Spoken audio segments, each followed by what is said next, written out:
Hello everyone, welcome back to my channel. आज हम फिर आ गए हैं एक बार एक नई वीडियो के साथ। जैसा हम बोलते हैं कि हम ज़रूर आएंगे, अगली वीडियो अपलोड होगी। तो आज एक और वीडियो तैयार है, क्लास 10th मैथ्स की इंट्रोडक्शन टू ट्रिग्नोमेट्री। वही चीज़ हम एमसीक्यू करने वाले हैं। ये है हमारी एमसीक्यू की फर्स्ट वीडियो। ट्रिग्नोमेट्री क्लास 10 बहुत इंपॉर्टेंट चैप्टर है, बहुत ही ज़्यादा प्रॉब्लम होती है बच्चों को इनमें। तो इसके क्वेश्चंस को हम फटाफट से करना सीखेंगे, बिना टाइम वेस्ट करे हुए। जल्दी से निकाल लीजिए पेन और paper and let's start. First question, if cos a is equals to 4/5 then tan a is equals to। अब ऐसे क्वेश्चंस में करना क्या होता है, बहुत ही बेसिक सी चीज है। सबसे पहले हमें देखना होगा कि पाइथागोरस थ्योरम क्या होती है। पाइथागोरस थ्योरम जब हम लगाएंगे तो उसके लिए पहले डिस्कस कर लेते हैं होता क्या है। तो पाइथागोरस थ्योरम होती है p² + b² = h²। तो हमें जब एमसीक्यूज करने होंगे तो हम क्या करेंगे, cos a = 4/5। तो यह टेबल, ट्रिग्नोमेट्री का टेबल तो याद ही होगा, बहुत फेमस टेबल, पंडित बद्री प्रसाद हर हर बोले, है ना। ये टेबल तो याद ही होगा, बहुत इजी है, बहुत तरीकों से याद किया जाता है ये। साइन कॉस टैन, बहुत सारे तरीके, आप लोगों ने तो बहुत सारे पढ़े भी होंगे इसको, तरीके याद रखने के। ठीक है, तो जो आपने तरीके पढ़े कमेंट करके बताओ आपको कौन सा आता है इसमें। तो अब इसको करते हैं। साइन हो गया p/h, कॉस हो गया b/h और टैन हो गया p/b। तो यहां हमें क्या दे रखा है, हमें दे रखा है cos a = 4/5। तो cos होता है b/h और हमें cos दे रखा है 4/5। तो यहां से अगर हम देखें तो बेस हो गया हमारा 4 और हाइपोटेनियस हो गई हमारी 5। ठीक है, तो पाइथागोरस थ्योरम लगाएंगे, p² + b²। b की जगह क्या आएगा, 4 आ जाएगा यहाँ पे, 4 का स्क्वायर = h की जगह पे क्या आ जाएगा, 5 का स्क्वायर। p² + 16 25, 16 उधर जाके हो जाएगा माइनस, जो कि बन जाएगा 9 आ गया। अब 9 किसका स्क्वायर है, 3 का स्क्वायर है। तो पाइथागोरस के हिसाब से परपेंडिकुलर क्या आ गया हमारे पास, 3 आ गया। क्यों निकाला हमने ये 3, क्योंकि हमें वैल्यू किसकी चाहिए, हमें वैल्यू चाहिए tan a की। और tan का फॉर्मूला टेबल के हिसाब से होता है p/b। तो मुझे यहाँ पे परपेंडिकुलर चाहिए था, बेस हमारे पास था, हाइपोटेनियस हमारे पास था, हमने यहाँ से परपेंडिकुलर निकाल लिया। परपेंडिकुलर आया 3 और बेस हमारे पास कितना था, बेस था हमारे पास 4। तो आंसर आ गया tan a = 3/4, यानी कि बी ऑप्शन हो गया। ठीक है, इजी इजी पीजी, बहुत आसान क्वेश्चन है। ठीक है, जल्दी से इसको नोट करो, फटाफट चलते हैं फिर सेकंड क्वेश्चन पे। जल्दी से नोट कर लो इसको, हो गया। चलो सेकंड क्वेश्चन पे चलते हैं। क्वेश्चन नंबर 2 है, साइन a = 1/2, cos b = 1/2। तो हमें निकालना है a + b की वैल्यू। इसके लिए आपको याद होना चाहिए ट्रिग्नोमेट्री के एंगल्स की वैल्यू। तो 0, 30, 45, 60 और 90।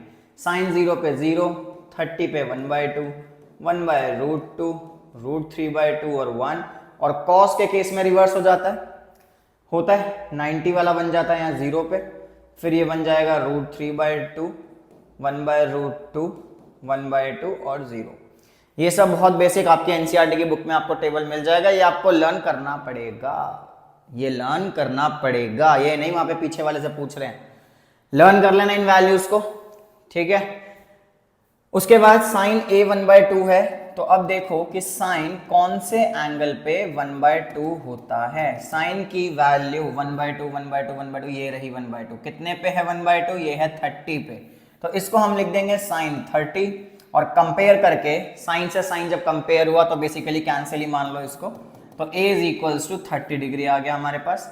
ऐसे यहाँ पे cos b 1/2 है, cos b 1/2 है। तो cos b 1/2, cos की वैल्यू 1/2, 1/2, ये रही 1/2। ये कब होती है, 60 पे होती है। तो इस b को 1/2 को हम लिख देंगे यहाँ से cos 60। तो b की वैल्यू आ गई हमारे पास 60 डिग्री। अब क्या पूछ रहा था, अब पूछ रहा है a + b की वैल्यू। तो a + b, a की वैल्यू क्या आई थी 30, b की वैल्यू क्या आई है 60। तो जब इन दोनों को हम करेंगे ऐड, हमारे पास आंसर आएगा 90 डिग्री। ये रहा option number D. Option number D is the answer. तो 90 डिग्री मिल गया, बहुत आसान क्वेश्चन हो गया। टेबल्स लर्न होने चाहिए, ट्रिग्नोमेट्री की वैल्यूज लर्न होनी चाहिए एंगल्स की। ठीक है, चलो नेक्स्ट पे चलते हैं।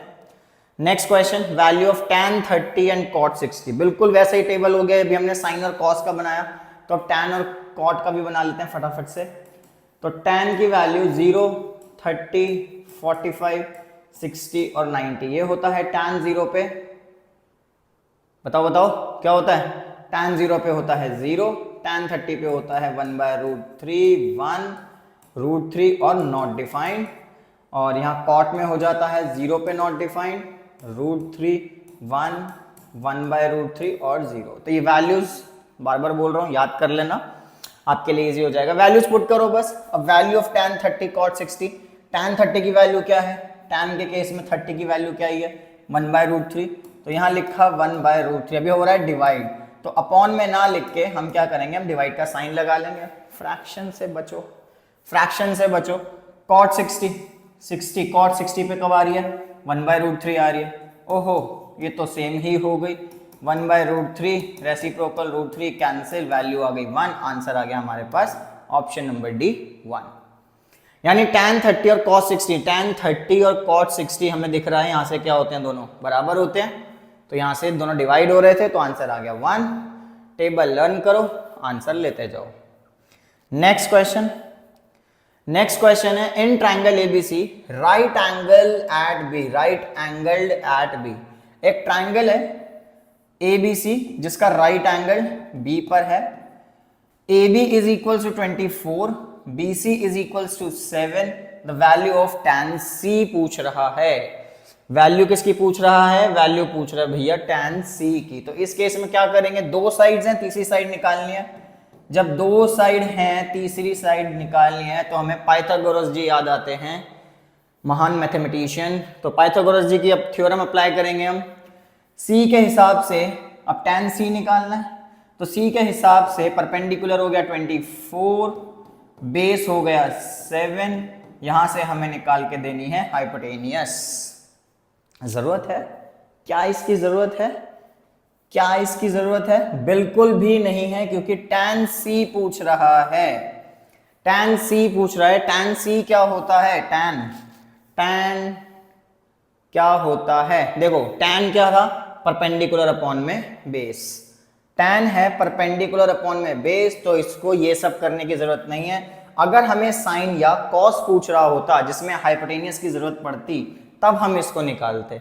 देखो टाइम बचाना है, ये चीजें हमारी क्लिक करनी चाहिए एकदम से, ठीक है। टाइम बचाने के लिए क्या करेंगे, अब tan C निकालना है, जो कि होता है P/B।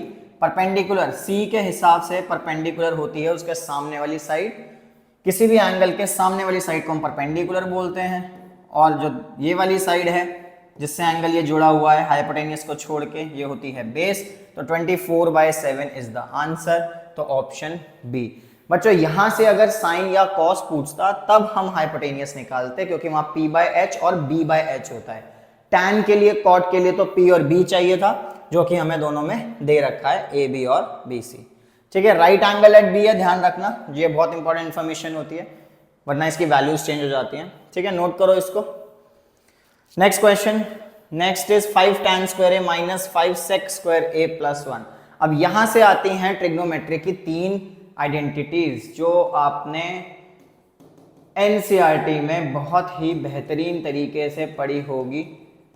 1 plus tan square a is equals to sec square a, 1 plus cot square a is equals to cosec square a। अब ये वाली आइडेंटिटीज का यूज कैसे होगा, कैसे करनी है यूज, ध्यान से देखें। अगर हम यहाँ पे तो 5 tan square a minus 5 sec square a plus 1, इसमें से और इसमें से आता है कॉमन 5, तो हमारे पास यहाँ बचेगा tan square a minus sec square a plus 1, जो कि जाएगा प्लस 1 बाहर, क्योंकि हमने कॉमन तो इन दोनों में से लिया है। तो 5 तो इन दोनों में से कॉमन निकला है, 1 को तो हम बाहर ही रखेंगे।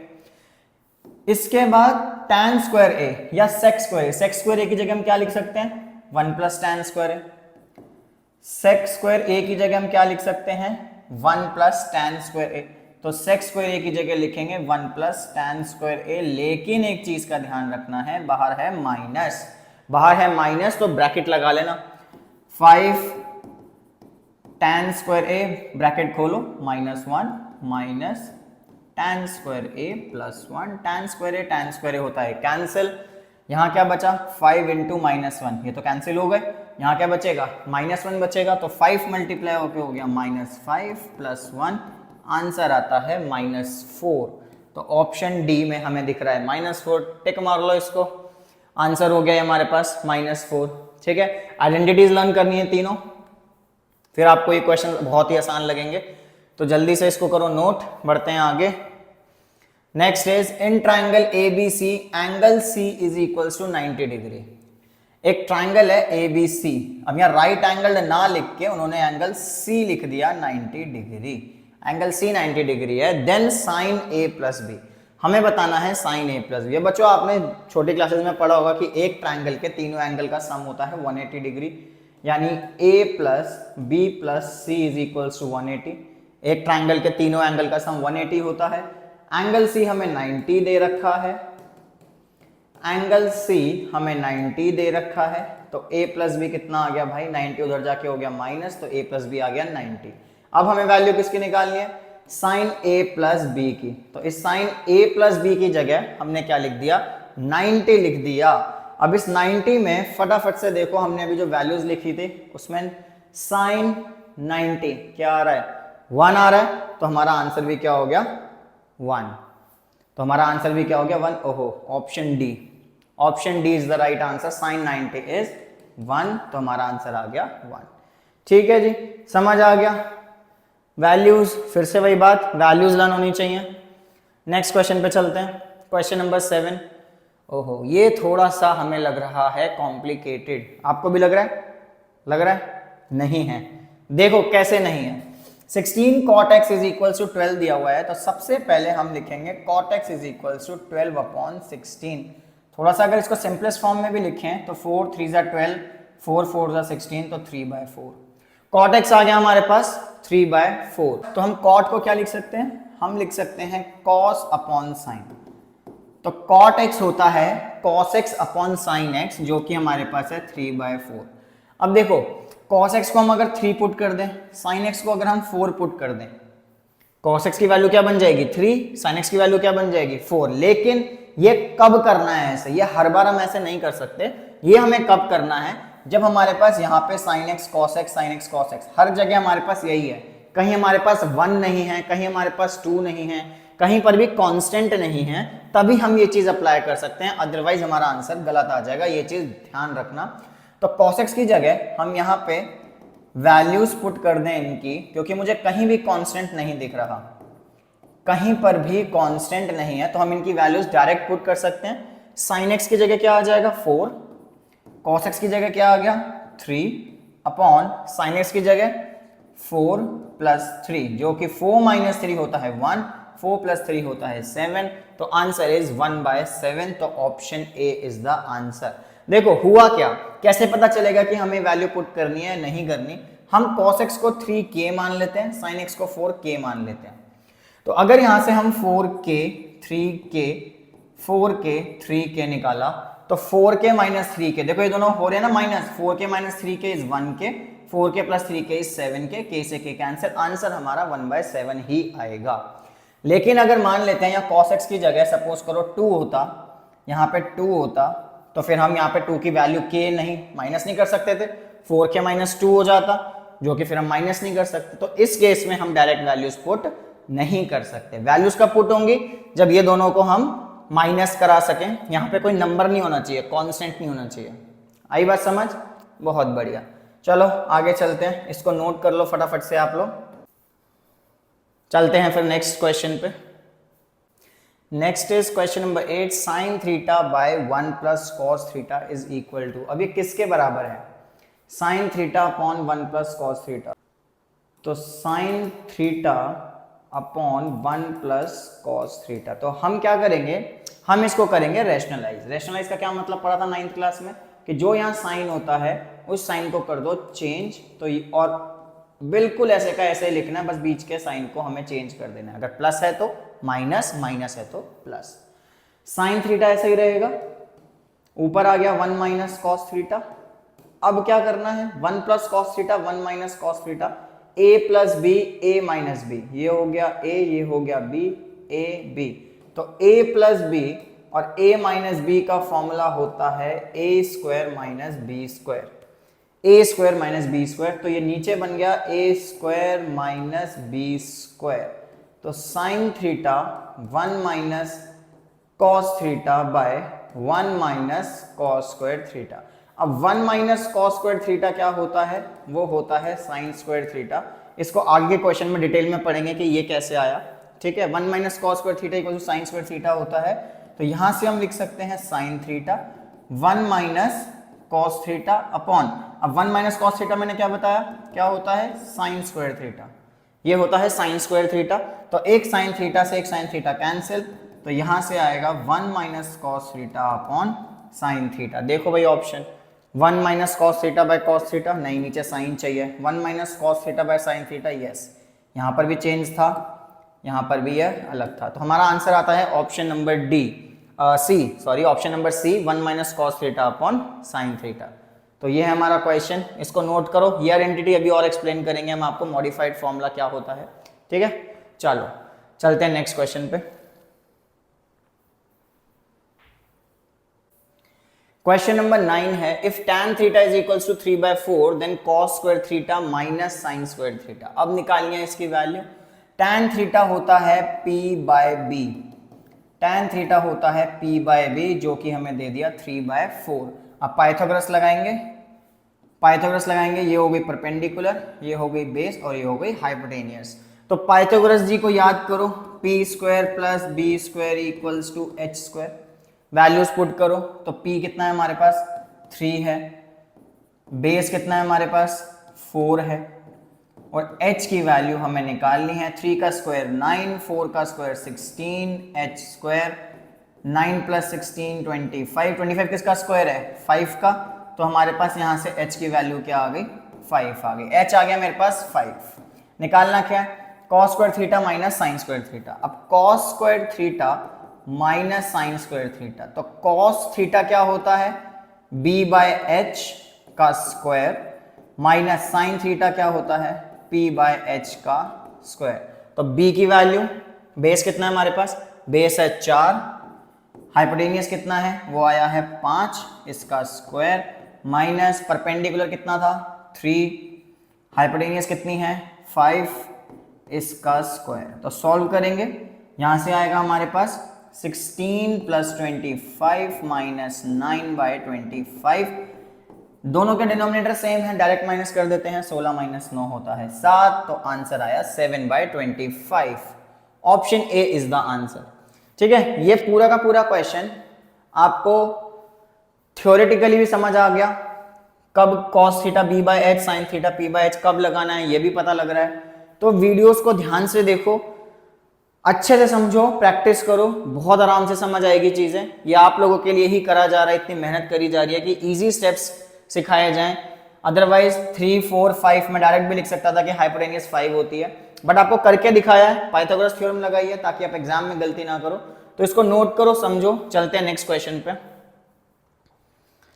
Next question is, if theta is an acute angle. देखो फिर से वही वाली बात आ गई, tan स्क्वायर थीटा दे रखा है हमें 8/7।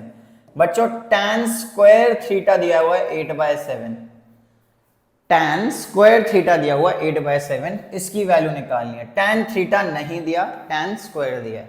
तो अब हम क्या करेंगे, यहां पे अगर आप ध्यान से देखो तो ये 1 a b, तो ऊपर आइडेंटिटी लग रही है a plus B a minus B, ऐसे ही नीचे भी आइडेंटिटी लग रही है a plus B a minus B. तो क्या लिख सकते हैं उसको, आइडेंटिटी होती है a plus B a minus B की आइडेंटिटी होती है a square minus B square. तो वैल्यूज पुट करेंगे तो ऊपर बन जाएगा हमारे पास a स्क्वायर यानी 1 का square minus sine square theta upon 1 square minus cos square theta. हमने क्या किया, हमने ये वाली आइडेंटिटी यहां लगा दी, a square minus B square. अब 1 स्क्वायर तो 1 होता है, साइन स्क्वायर थीटा, और यहां से भी क्या आ गया 1 माइनस कॉस स्क्वायर थीटा। अब यहां से एक चीज समझनी है हमें, फटाफट से एक चीज समझनी है। हमारे पास होता है sine square theta plus cos square theta is equals to 1। तो कभी कभी हम इस आइडेंटिटी को थोड़ा सा मॉडिफाई कर सकते हैं। मॉडिफाई करने का क्या मतलब है, मैं अगर इस कॉस स्क्वायर थीटा को उधर भेजूं sine square theta, cos square theta को उधर भेजें तो ये हो जाएगा 1 माइनस कॉस स्क्वायर थीटा। तो आपके पास एक ये फॉर्मूला भी आ जाता है जिसको हम मॉडिफाइड फॉर्मूला बोल सकते हैं। मैंने क्या किया यहाँ पे कॉस स्क्वायर थीटा को भेजा, ऐसे ही अगर मैं एक बार साइन स्क्वायर थीटा को वहां भेज दूं, साइन स्क्वायर थीटा को वहां भेजूं, कॉस स्क्वायर थीटा को यहीं रखें तो 1 माइनस साइन स्क्वायर थीटा आ जाएगा। तो एक फॉर्मूला आपका ये भी आ गया। तो ध्यान से देखो यहाँ पे 1 माइनस कॉस स्क्वायर थीटा, नीचे है 1 माइनस कॉस स्क्वायर थीटा। तो इस 1 माइनस कॉस स्क्वायर थीटा की जगह हम लिख सकते हैं साइन स्क्वायर थीटा, और 1 माइनस साइन स्क्वायर थीटा की जगह लिख सकते हैं कॉस स्क्वायर थीटा। समझ आया यहां तक? मॉडिफाइड फॉर्मूले हैं, इसको नोट करते रहो। Cos square theta upon sign square theta होता है कॉट स्क्वायर थीटा, क्योंकि कॉट थीटा को हम लिख सकते हैं cos theta upon sine theta. तो स्क्वायर क्या हो गया इसका? कॉट स्क्वायर, ऊपर भी स्क्वायर नीचे भी स्क्वायर, इसलिए यहां पर भी स्क्वायर आ गया, कॉट स्क्वायर बन गया। अब हमारे पास तो भाई tan स्क्वायर था, हमारे पास तो tan स्क्वायर था, तो tan स्क्वायर का जब रेसिप्रोकल कर देते हैं तो वो बनता है कॉट। कॉट निकालना हो तो क्या करेंगे, इसको रेसिप्रोकल कर दो, क्या बन गया ये 7/8। तो कॉट स्क्वायर थीटा हमारे पास क्या है 7/8, और हमें वैल्यू भी किसकी निकालनी है, कॉट स्क्वायर थीटा की। तो आंसर आता है यहां से 7/8, option A is the answer. Identities है, वैल्यूज हैं, रेसिप्रोकल्स हैं, याद रखने हैं, अच्छे से समझ आएगा, सब कुछ बहुत आराम से समझ आएगा। 10 क्वेश्चन हो गए हमारे, तो ये थे हमारे 10 क्वेश्चन, इसको करो प्रैक्टिस। ये है हमारी पहली वीडियो ट्रिग्नोमेट्री की। हम नेक्स्ट वीडियो में भी फिर मिलेंगे, बहुत जल्दी मिलेंगे, तब तक आप इसको करो प्रैक्टिस, अच्छे से करो ताकि नेक्स्ट वीडियो के क्वेश्चंस आप खुद कर सको। तब तक के लिए all the best, bye bye, take care. आपके एग्जाम जा रहे हैं, आप अच्छे से पढ़ाई करो, ऑल द बेस्ट।